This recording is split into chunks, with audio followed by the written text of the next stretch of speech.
Welcome back, everyone, to our monthly podcast. My name is Shasta Miller, and I'm a field support manager with the Missouri Children's Division. And I'm Jessica Huckstep, and I'm a supervisor with the Missouri Children's Division. It's my honor to introduce a current foster parent with our agency. Norma, would you mind to introduce yourself? My name's Norma Hahn, and I'm a foster parent for the 42nd District. Norma, let's start off by how long have you been fostering with the Children's Division, and what led you to become a foster parent? Originally, this is my third time. Originally in 2005, I did it just for to help with kids in the community, and then I had moved, so we got out of it, and then I got back in it in 2009, I believe, for kinship placement.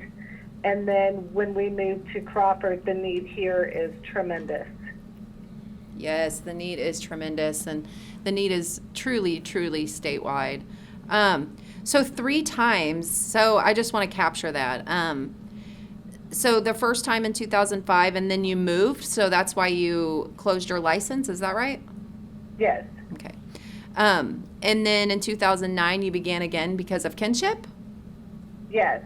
My son, I adopted a family member who was not in state care in 2005, and then 2 more family members that are his siblings went into foster care. So I relicensed to get them. They were out in Kansas City, Missouri. Okay. So Norma, being a kinship, right, that's what led you to the agency. Right. Tell me about what has urged you to continue to foster? The need of the kids. We have so many kids in need where we're at. You see them, at events at the school, and that's just where our hearts led us, was to help in our community by helping give these kids somewhere to go, somewhere safe, somewhere where they could have a chance at life. Hey Norma, it's Jessica. So I was just wondering, so when you first began fostering back in, I think you said 2005, how did you learn about our agency? How did you learn how to be led to become a foster parent? Did you hear it from someone or something else? Well, I actually heard it from Platte County, Missouri Children's Division, took custody of my son that I had adopted, and they just did a 24-hour hold on him, so I didn't have to be licensed. The parents signed the papers for me to pick him up, which I drove and got him, but when I got there, they had talked to me about that and said that, I didn't know anything about it until then. They're the ones that had given me all of the information regarding it. Okay. So then we decided to get into it. Okay. Norma, can you share about, on average, how many children have been in your home? My entire time doing it, or this time doing it? Your entire time. Probably, I would say 75 to 100. Wow. That's a lot of vulnerable children. And in that time, Norma, do you have a success story that you can share about one or more of the children that you've had in your home? Yeah, I say I have most of the kids that I have taken have been substance abuse kids, which usually don't, they don't usually, get to be like into sports and stuff like that. They usually have so many issues and so many problems. And my son, that was a substance abuse kid who they didn't even think would live, is now, he took 3rd in state at cross country last year, and he has outgrown his asthma. He, as a young child, he couldn't run anywhere. So Norma, can you elaborate a little bit more on what you spoke about regarding all the kiddos that have been in your home being exposed by substance abuse, either by their parents or caregivers? Can you share a little bit about what that looked like for you and from your perspective as a foster parent? Well, that kind of slows down your process on learning the child because they come in, they have been exposed to, it's usually, but not always, methamphetamine that they test positive for, and that can take several months to get out of a child's system before you see the true child, you know where they're functioning at. So when you get this child and they have anger issues or learning issues, that all could be from what is in their system. And that takes a while to get out. Sometimes you deal with a lot of emotions as that's happening on top of the fact that they've been removed from their family.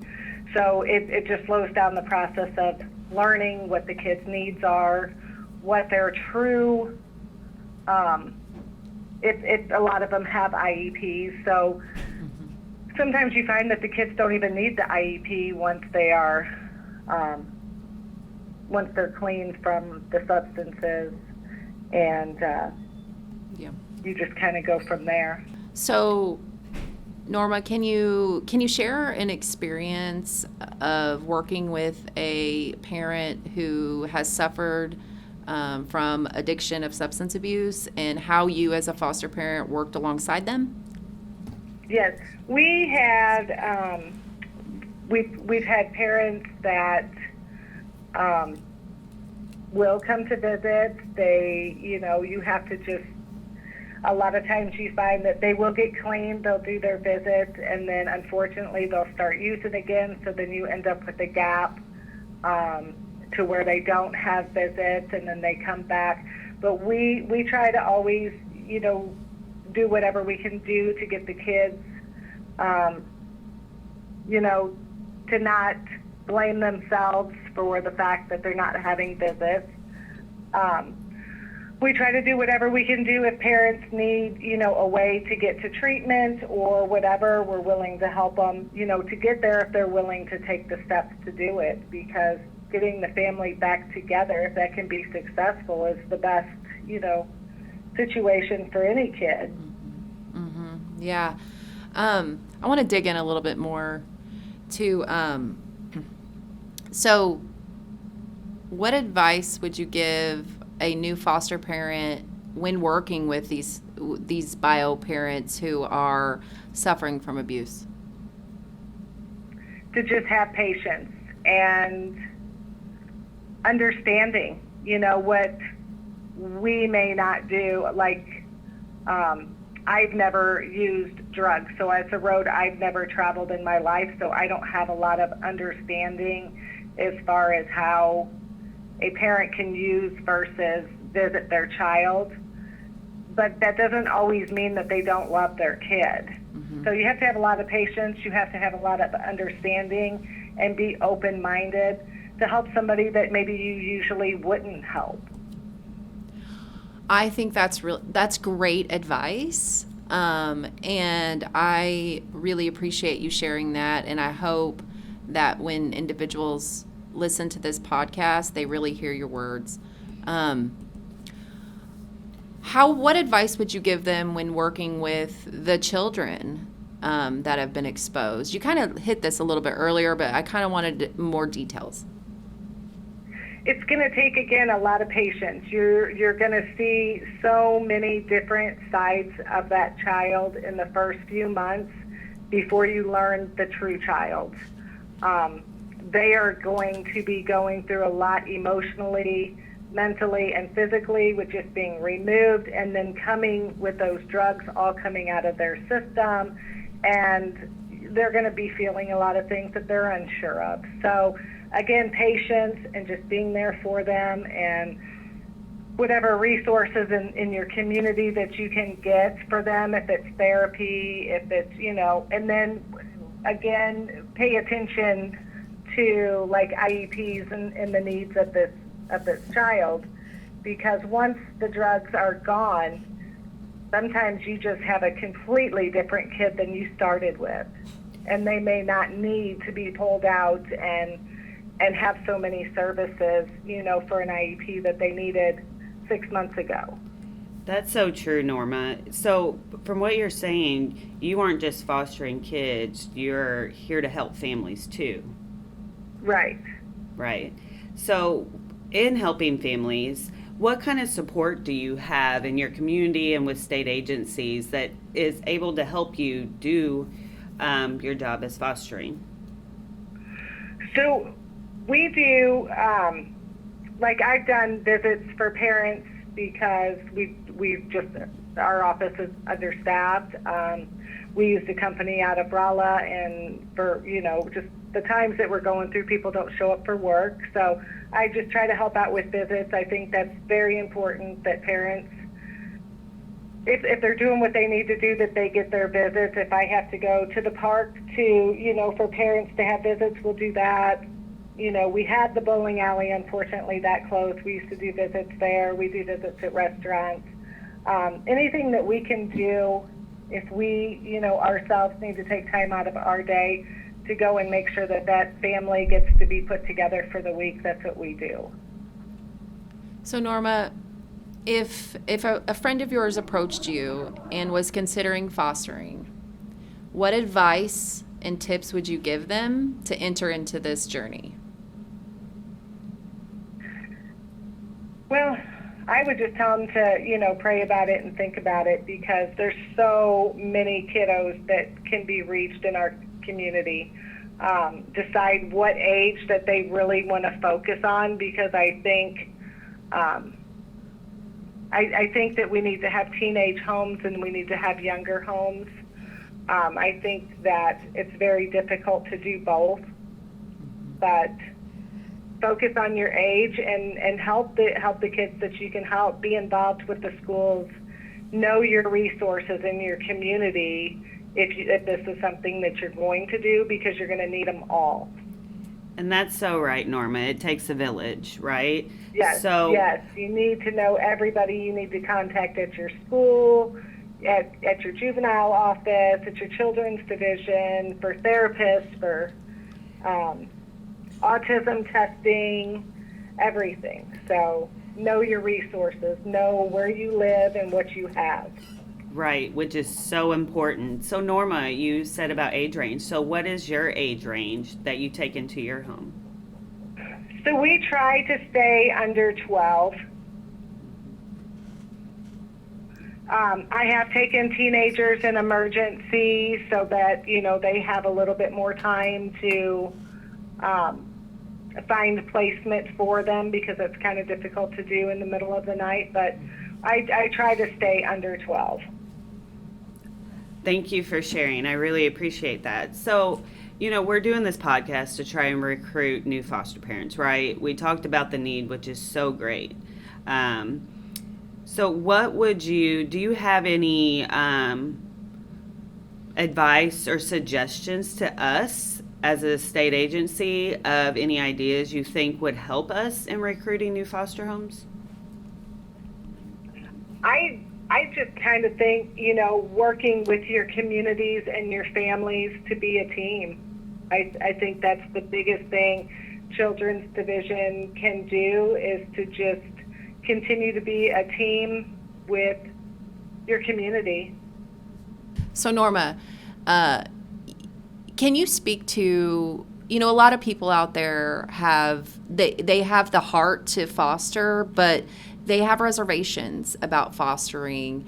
And some of that is because they have their own children and the worries of how foster kiddos can impact their own in their own home. Can you speak to a little bit about that and how you've dealt with that and lessons learned? Yeah, we are real good about, we'll sit down and we try to know as much information about a kiddo that we're going to take prior to taking them. That doesn't always happen, especially with emergency placement.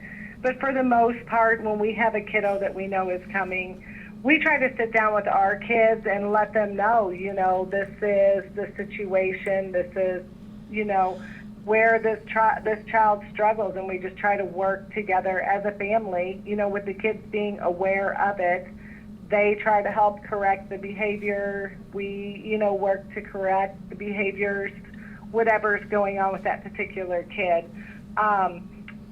Sometimes probably the biggest thing people struggle to deal with and take is kids that are victims of sexual abuse.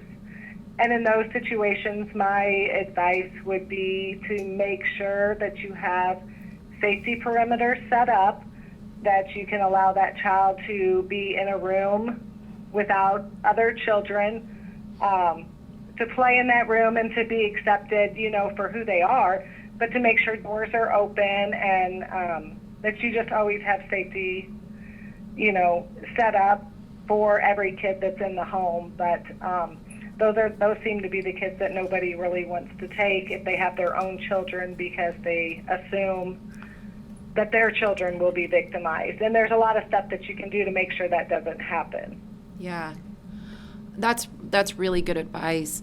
On a similar note, I'm curious to hear another reservation that people have out there is, I'm afraid I'm going to get too attached and I'm not going to want to, give them back to their parents. And so how do you deal with that as a foster parent?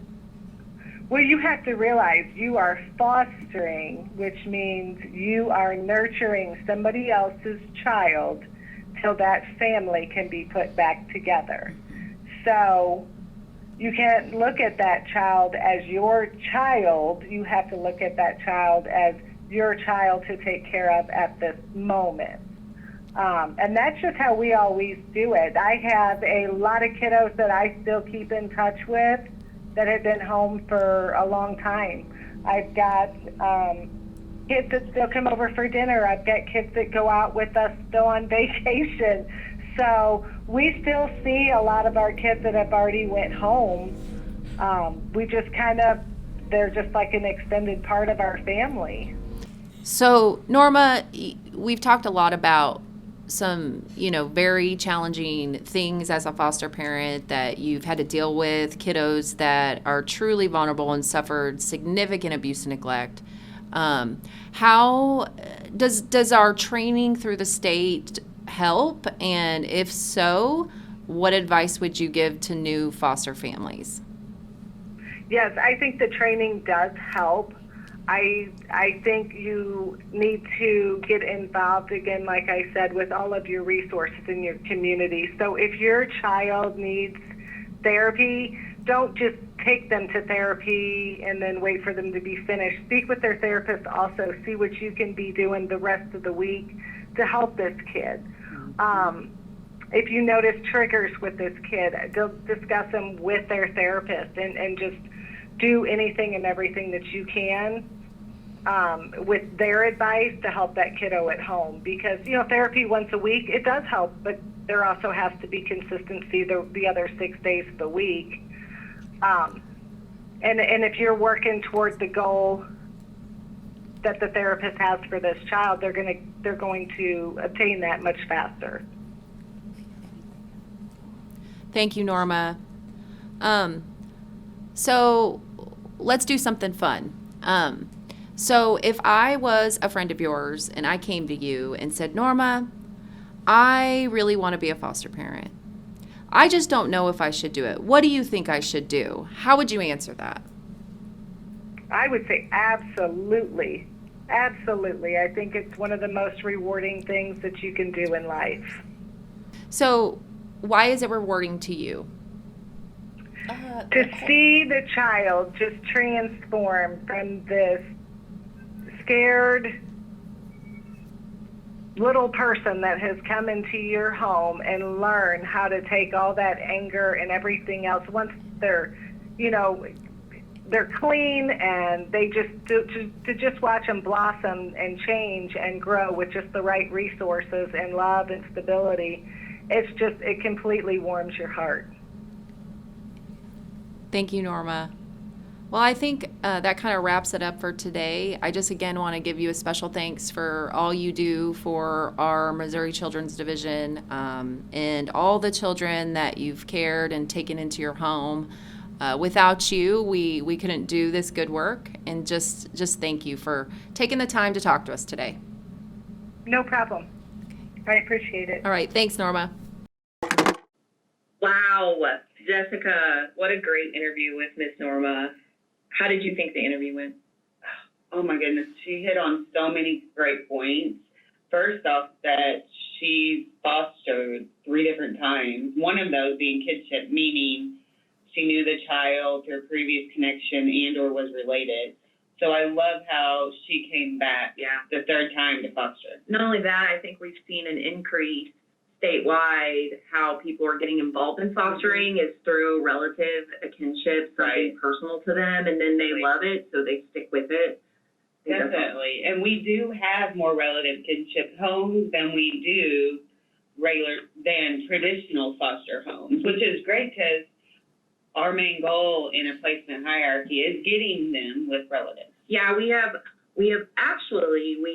as of December, we have 3,211 relative homes statewide. Which is fantastic. Yeah, even though we still need more. We definitely do, because let me ask you, do you know the statistics on how many traditional foster homes we have? I do. As of December 1st, we have 3,029 statewide. So that's almost 7,000 approximately. Right. But we have over 13,000 children in care. Really? So the need is still here. So this podcast is exactly what we need to be doing. Right. That's what I was going to ask.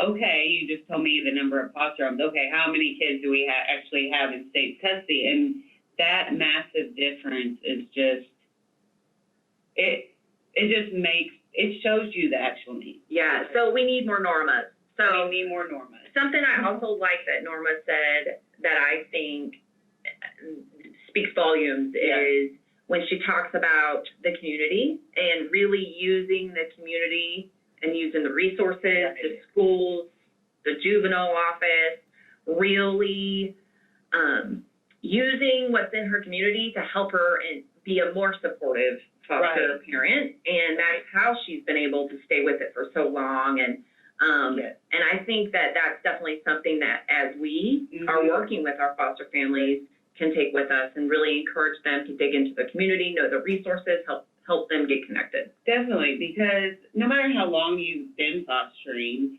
and right now, we need more foster homes. My main advice would be get in there, know your community, know the resources before you even begin fostering. So you know who to reach out to, because we know that foster homes can't do it without a support system, whether it's their family, friends, church community, counseling services, medical services. That support system is going to help them. Absolutely, and I think Norma really's got a good grasp of that, and so I'm so glad she brought insight to that. She definitely did. Something else that Norma spoke about was the kids that are coming into our home.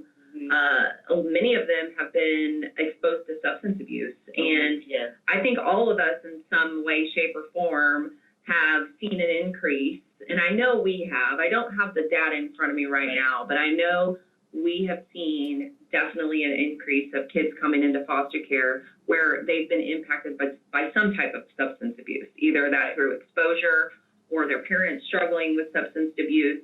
And or with that comes being pregnant and exposed. Yes. And with that, there comes a potential abuse and neglect that occurs, and it truly is an epidemic. And definitely here in Missouri, but I would say that's probably nationwide.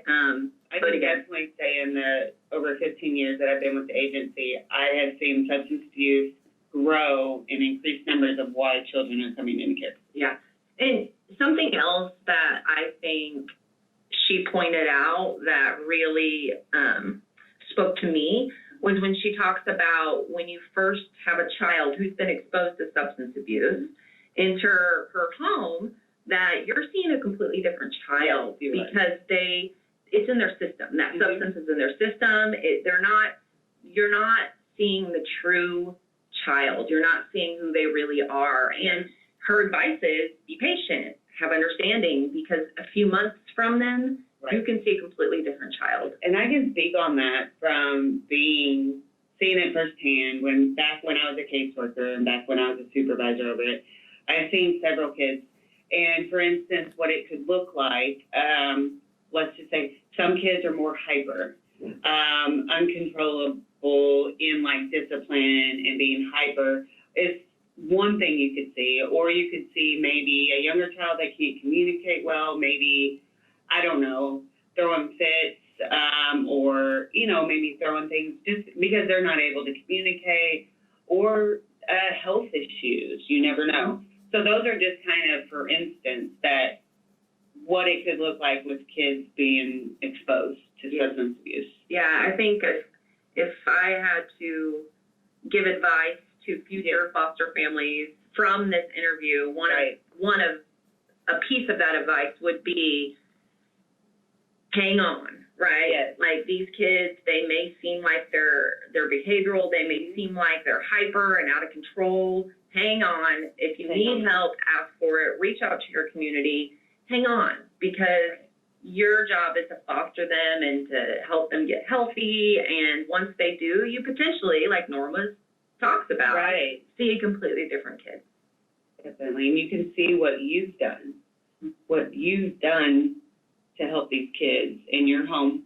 And like Norma said, nurture them while you have them. Yes, I love that, nurturing While you have them. It was it was a fantastic interview, and I appreciate Norma and all she's done for our most vulnerable population.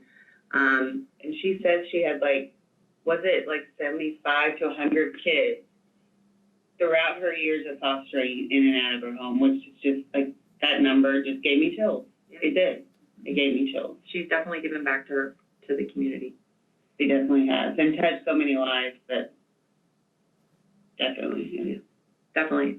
Great interview. It really was. So again, thank you, Norma, for joining us in our monthly podcast.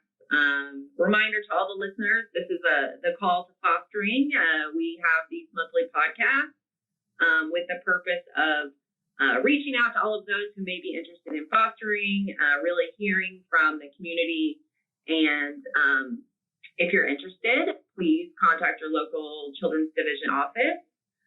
You can also Google Department of Social Services and find some information off the web. Again, thank you for listening, and please join us next month while we bring you more interviews. There you go. And hearing from the community. And if you're interested, please contact your local Children's Division office. You can also Google Department of Social Services and find some information off the web.